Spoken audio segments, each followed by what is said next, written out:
செயல்படு என் தோழா, உடனே செயல்படு என் தோழா.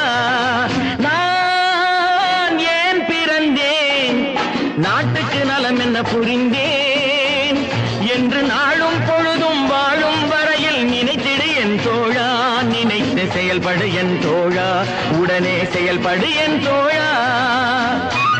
குடிச்சு உடம்ப கெடுத்துக்கிட்டு வீணா பொழுத போக்குறீங்களே, இந்த நேரத்துல நாட்டுக்கு ஏதாவது நல்லது செய்யக்கூடாதா? நாடாமில்ல நாடு, இந்த நாடு எங்களுக்கு என்ன தேவைத்து? நாடு என்ன செய்தது நமக்கு என கேள்விகள் கேட்பது எதற்கு? நீ என்ன செய்தாய் அதற்கு என நினைத்தால் நன்மை உனக்கு.